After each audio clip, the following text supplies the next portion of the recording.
Ideal ലേണിംഗിൻ്റെ ഇന്നത്തെ വീഡിയോയിലേക്ക് എല്ലാവർക്കും സ്വാഗതം. ഇന്നത്തെ വീഡിയോയിൽ ഞാൻ സംസാരിക്കുന്നത് എവല്യൂഷൻ ഓഫ് സോഷ്യൽ വർക്ക് ആണ്. ആക്ച്വലി ഇത് റിക്വസ്റ്റഡ് വീഡിയോ ആണ്. എനിക്ക് കമൻറ്റ് ബോക്സിൽ ഇട്ടിട്ടുണ്ടായിരുന്നു എവല്യൂഷൻ ഓഫ് സോഷ്യൽ വർക്ക് ഒന്ന് പറയാമോ എന്നുള്ളത്. അപ്പോൾ ഏതായാലും വീഡിയോയിലേക്ക് പോവാം. പക്ഷേ വേറൊരു കാര്യമുണ്ട്, സ്പെസിഫൈ ചെയ്ത് പറഞ്ഞില്ല കേട്ടോ. എവല്യൂഷൻ ഓഫ് സോഷ്യൽ വർക്ക് എന്ന് മാത്രമേ പറഞ്ഞിട്ടുണ്ടായിരുന്നുള്ളൂ, ഏത് കൺട്രി എന്ന് പറഞ്ഞിട്ടുണ്ടായിരുന്നില്ല. നമുക്ക് MSWയുടെ 001 ടെക്സ്റ്റ് ബുക്കിൽ ഒന്നാമത്തെ ടെക്സ്റ്റ് നോക്കിക്കഴിഞ്ഞാൽ കാണാം ഇഷ്ടംപോലെ evolution of social work different കൺട്രീസിൻ്റെ ഉണ്ട്. അപ്പോൾ ഞാനിപ്പോൾ ചാപ്റ്റർ വൈസ് ആയിട്ടാണ് ഞാൻ വീഡിയോ ചെയ്യുന്നത്. അപ്പോൾ അതിൽ ഫസ്റ്റാണ് the evolution of social work in UK ആണ്. അപ്പോൾ ഞാൻ അതാണ് ഇന്നത്തെ വീഡിയോയിൽ ഉൾക്കൊള്ളിച്ചിരിക്കുന്നത്. ഏതായാലും നമുക്ക് വീഡിയോയിലേക്ക് പോകാം.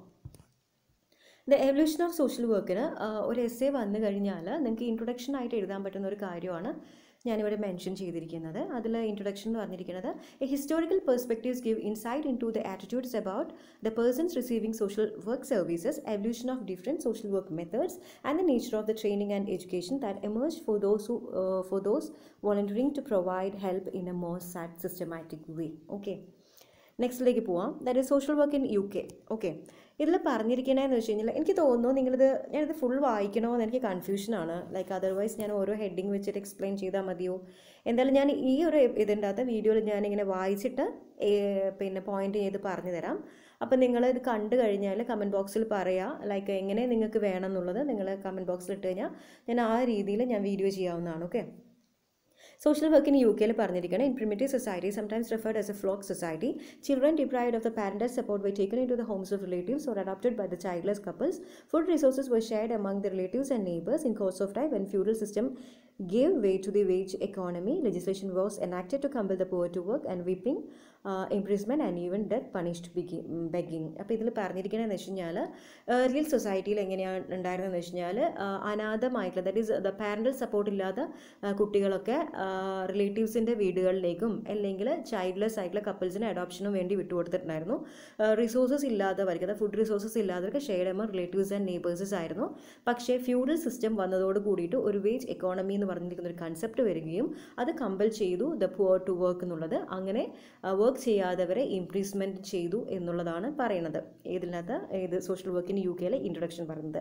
പിന്നെയാണ് റോൾ ഓഫ് ദ ചർച്ച് എന്ന് പറഞ്ഞിരിക്കുന്നത്. In Europe in the early Christian era the flock tradition continued and the faithful considered it as a religious duty to carry for those members of the group who could not care for themselves, and religious provide the great motivation for charity. The church, especially the monasteries, became the center for distributing the food, medical aid and shelter. Alms were collected in the parish and distributed by the parish priest and other clergymen who knew the individuals and their situations. അപ്പോൾ ഇതിൽ പറഞ്ഞിരിക്കുന്നത് earlier European ഇറേൻ്റെ അകത്ത് faithful ആയിട്ടുള്ള വിശ്വാസികൾ എന്ത് ചെയ്തു എന്ന് വെച്ച് കഴിഞ്ഞാൽ ഹെൽപ്ലെസ് ആയിട്ടുള്ള ആൾക്കാരെ സഹായിച്ചു. കാരണം അതൊരു റിലീജിയസ് ഡ്യൂട്ടി ആണെന്ന് മനസ്സിലാക്കി.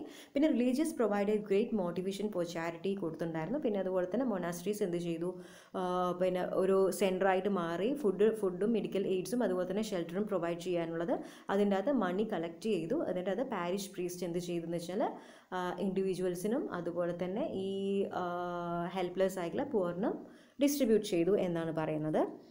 പിന്നെയാണ് നെക്സ്റ്റ് വരുന്നത് welfare became the state responsibility. അതെന്താണെന്ന് വെച്ച് കഴിഞ്ഞാൽ ഏർലിയറിൽ ചേർച്ചാണ് റെസ്പോൺസിബിലിറ്റി വന്നതെങ്കിൽ, അതായത് authority of the church decrease ചെയ്ത സമയത്ത് പിന്നെ അത് ഗവൺമെൻറ്റൽ അതോറിറ്റി ഏറ്റെടുക്കുകയും പിന്നീട് എന്ത് സംഭവിച്ചു എന്ന് വെച്ച് കഴിഞ്ഞാൽ the England a series of measure which culminated in the famous Elizabethan poor law. പിന്നെ കുറച്ച് സ്റ്റാറ്റ്യൂട്ട് ഓഫ് ലാബേഴ്സ് എന്ന് പറഞ്ഞിട്ടുള്ള കാര്യങ്ങൾ വന്നു. അതാണ് ഉദ്ദേശിക്കുന്നത് design to force the poor to work. അതിൽ വന്ന ഒന്നാണ് എലിസബത്തൻ പോർ ലോ ഓഫ് 1601. ഇത് ഉദ്ദേശിക്കുന്നത് എന്താണെന്ന് വെച്ച് കഴിഞ്ഞാൽ ഇതൊരു ഇമ്പോർട്ടൻ്റ് ആയിട്ട് ക്വസ്റ്റ്യൻ ആണ് കേട്ടോ. ഇതിൽ എലിസബത്തൻ പുവർ ലോ ഓഫ് 1601 എന്ന് പറഞ്ഞിരിക്കണമെന്ന് വെച്ച് കഴിഞ്ഞാൽ ഇതിൽ പുവർ പീപ്പിളിനെ 3 തരംതിരിച്ചു. അതായത് abled body poor, the important poor and dependent children എന്ന് പറഞ്ഞിട്ടുള്ളത്.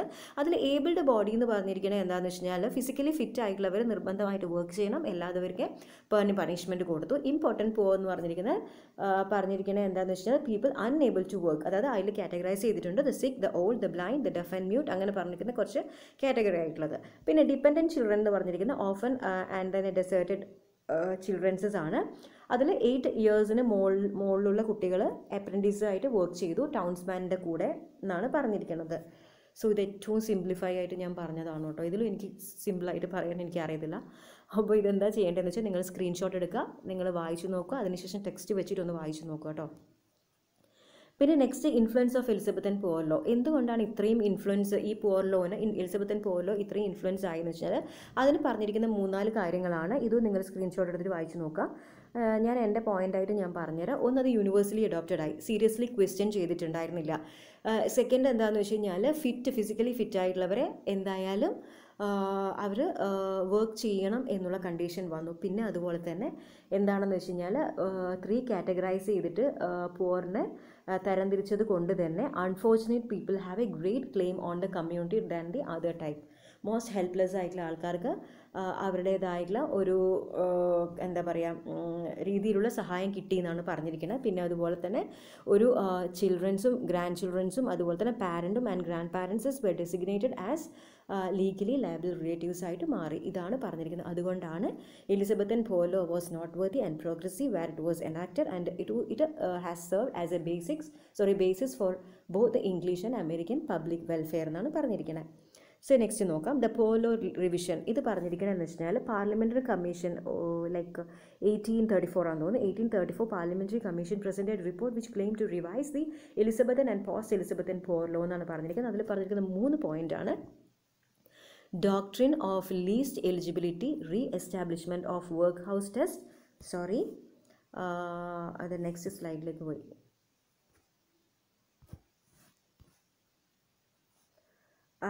Doctrine of least eligibility, re-establishment of workhouse test, പിന്നെ സെൻട്രലൈസേഷൻ ഓഫ് ദ കൺട്രോൾ എന്ന് പറഞ്ഞിരിക്കുന്ന ഈ 3 കാര്യം. ഇതിൻ്റെ അടിയിൽ ഞാൻ എന്താ പറയുക ഹൈലൈറ്റ് ചെയ്തിട്ടിരിക്കുന്നത് ഇതിൻ്റെ ഡിസ്ക്രിപ്ഷനാണ് കേട്ടോ.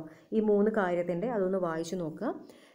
പിന്നെ അതുപോലെ തന്നെ ബിറ്റ്വീൻ 1834 to 1909 ഒരു ന്യൂമറസ് ചേഞ്ച് വന്നു. അതിലൊന്നാണ് specialised care for certain disadvantage ഗ്രൂപ്പിന് കൊണ്ടുവന്നു. ഡിപ്പെൻഡൻറ്റ് ചിൽഡ്രന് ഡിസ്ട്രിക്ട് സ്കൂൾസും ഫോസ്റ്റർ ഹോംസും കൊണ്ടുവന്നു. ഇൻസെയിൻ ആൻഡ് ഫിയബിൾ മൈൻഡഡ് ആയിട്ടുള്ള ആൾക്കാർക്ക് സ്പെഷ്യലൈസ്ഡ് ഇൻസ്റ്റിറ്റ്യൂഷൻസ് സ്റ്റാർട്ട് ചെയ്തു. പിന്നെ അതുപോലെ തന്നെ ഈ റിപ്പോർട്ട് സ്ട്രെസ് ചെയ്തു ക്യൂറേറ്റീവ് ട്രീറ്റ്മെൻറ്റ് ആൻഡ് റീഹാബിലിറ്റേഷൻ എന്ന് പറഞ്ഞിരിക്കുന്നത് റാദർ ദാൻ റിപ്രഷൻസ്. അതുകൊണ്ട് തന്നെയാണ് 1834 പ്രിൻസിപ്പിൾസിനെ ഫ്രെയിംവർക്ക് ഓഫ് റിപ്രഷൻ എന്നും 1909 ഇതിനെ ഫ്രെയിംവർക്ക് ഓഫ് പ്രിവെൻഷൻ എന്ന രീതിയിലും മാറിയിരിക്കുന്നത് എന്നാണ് ഈ ഒരു സബ് ഹെഡിങ്ങിൻ്റെ അണ്ടറിൽ പറഞ്ഞിരിക്കുന്നത്. നെക്സ്റ്റ് നോക്കാം. നെക്സ്റ്റ് ആണ് നമ്മുടെ ചാരിറ്റി ഓർഗനൈസേഷൻ സൊസൈറ്റിയും സെറ്റിൽമെൻറ്റ് ഹൗസും എന്ന് പറഞ്ഞിരിക്കുന്ന 2 കാര്യങ്ങൾ കൊണ്ടുവന്നു. അതായത് group of publicly spirited citizen ആയിട്ടുള്ള 2 ആൾക്കാരാണ് ഒക്ടേവിയ ഹിൽസും സാമുവൽ ബാർണറ്റും എന്ന് പറഞ്ഞിരിക്കുന്നത്. ഇതെനിക്ക് തോന്നുന്നു നിങ്ങൾ സ്ക്രീൻഷോട്ട് എടുത്തിട്ട് വായിക്കുന്നതായിരിക്കും നല്ലതല്ല, വീഡിയോ ഒത്തിരി ലോങ് ആയി പോട്ടോ. അപ്പോൾ ഈ 2 വ്യക്തികൾ എന്താ ചെയ്തതെന്ന് വെച്ച് കഴിഞ്ഞാൽ ഇൻട്രൊഡ്യൂസ് ചെയ്ത് ഇവർ രണ്ടാളും ഒരു മോട്ടിവേഷൻ എന്തായിരിക്കും എന്ന് വെച്ച് കഴിഞ്ഞാൽ സ്ലം ഹൗസിങ് ഇംപ്രൂവൈസ് ചെയ്യുക എന്നുള്ള രീതിയിലാണ് രണ്ടാളും മോട്ടിവേറ്റ് ചെയ്യുന്നത്. പക്ഷേ രണ്ടാളും ഐഡിയ എങ്ങനെയാണ് ഡിഫറെൻ്റ് എന്ന് പറഞ്ഞിരിക്കുന്നത് വെച്ചാൽ ഒക്ടേവിയ ഹിൽസ് പറഞ്ഞിരിക്കണമെന്ന് വെച്ച് കഴിഞ്ഞാൽ കുറച്ച് പ്രിൻസിപ്പിൾ ഫോളോ ചെയ്യാൻ വേണ്ടി പറഞ്ഞിട്ടുണ്ടായിരുന്നു. In there activities through weekly meeting and letters to fellow workers, and she stressed that each case and each situation must be individualized and everyone must be treated with respect for his and her privacy and independence. She advised her workers not to judge the tenant by the personal standard and she believed in the value of dignity of even the most disgruntled of her tenant എന്നാണ് Octavia hills പറഞ്ഞിരിക്കുന്നത്. പക്ഷേ Samuel പിന്നെ ബേർണറ്റ് എന്ന് പറഞ്ഞിരിക്കുന്ന ആള് first settlement ഹൗസിൽ മൂപ്പരുടെ idea എന്താണെന്ന് വെച്ച് കഴിഞ്ഞാൽ ഇംപ്രൂവ് ദ ലിവിങ് കണ്ടീഷൻ. നേരത്തെ പറഞ്ഞു തന്നെ ഈ living condition in the slums of white house എങ്ങനെയെന്ന് വെച്ച് കഴിഞ്ഞാൽ വെൽത്തി ഓക്സ്ഫോർഡ് സ്റ്റുഡൻസിനെ വെച്ചുകൊണ്ടാണ്. അതിൽ ബേസിക് ഐഡിയ എന്ന് പറഞ്ഞിരിക്കുന്നത് was to bring the educated in contact with the poor of their mutual benefit. Realisation has dawn on the Christian socialist that mere distribution of charity does not solve the problem. അതായത് ഒരു charity കൊണ്ട് മാത്രം problem solve ചെയ്യില്ല എന്നാണ് ഈ റിയലൈസേഷനിൽ അതായത് ബേർണറ്റിൻ്റെ അഭിപ്രായത്തിൽ പറഞ്ഞിരിക്കുന്നത്. പകരം എന്ത് ചെയ്യണമെന്ന് വെച്ച് കഴിഞ്ഞാൽ in order to better understand the situation of the poverty and under development one need to live with the poor and listen to the problem. ഇതാണ് ഇവരുടെ ഐഡിയ, അതായത് സാമുവൽ ബേർണറ്റിൻ്റെ ഐഡിയ എന്നാണ് പറഞ്ഞിരിക്കുന്നത്. നെക്സ്റ്റ് ലാസ്റ്റ് വൺ എന്ന് പറഞ്ഞിരിക്കുന്നത് beverage റിപ്പോർട്ടാണ്. ഈ പേര് ഓർമ്മിക്കാൻ അത്ര പാടുണ്ടാവില്ല എന്ന് എനിക്ക് തോന്നുന്നു. അതിൽ സർ വില്യം ബെവറേജ് എന്ന് പറഞ്ഞിരിക്കുന്ന ആളാണ് ഇത് കൊണ്ടുവന്നത്. ആക്ച്വലി ഇത് സിമ്പിളായിട്ട് ഓർമ്മിക്കാന്ന് വെച്ചാൽ ഒരു ഇൻഷുറൻസ് പോളിസി പോലെയാണ്. Social insurance and allied services ആണ്. പറഞ്ഞിരിക്കുന്നത്. അതിനകത്ത് 4 പോയിന്റ് പറഞ്ഞിരിക്കുന്നത്. Every citizens to be covered, the major risk of loss of earning power, sickness, unemployment, accident, old age, widowhood and maternity to be included in a single insurance, a flat rate of contribution to be paid regardless of the contributors income, and a flat rate of benefit to be paid also without regard to the income as a right to all who qualifies. ഇങ്ങനെ ഈ 4 കാര്യങ്ങൾ കൊണ്ടുവന്നു. അപ്പോൾ ഈ ഒരു beverage റിപ്പോർട്ടോട് കൂടിയിട്ട് actually ഈ UK evolution ഇവിടെ ഫിനിഷ് ആവുകയാണ്. ഈ ഒരു ഡോക്യുമെൻറ്റ്, അതായത് ഈ ഒരു റിപ്പോർട്ടാണ് great document in English law ഹിസ്റ്ററിയിൽ വന്നത്. അതായത് 1601, 1834, 1909 ആൻഡ് 1942 ഏറ്റവും ഒരു ഗ്രേറ്റ് ഡോക്യുമെൻ്റ് ആയിട്ടും, പിന്നെ അതുപോലെ തന്നെ foundation of the modern welfare registration of UK എന്നും പറഞ്ഞിരിക്കുന്നത്. ഇത് ഞാൻ സമ്മറി ജസ്റ്റ് എഴുതിയേ ഉള്ളൂ. UK കാര്യം ഓർമ്മിക്കുന്നു. റോൾ ഓഫ് ദ ചർച്ചും welfare become a state responsibility, influence of the Elizabethan poor law and poor law revision പറയാം.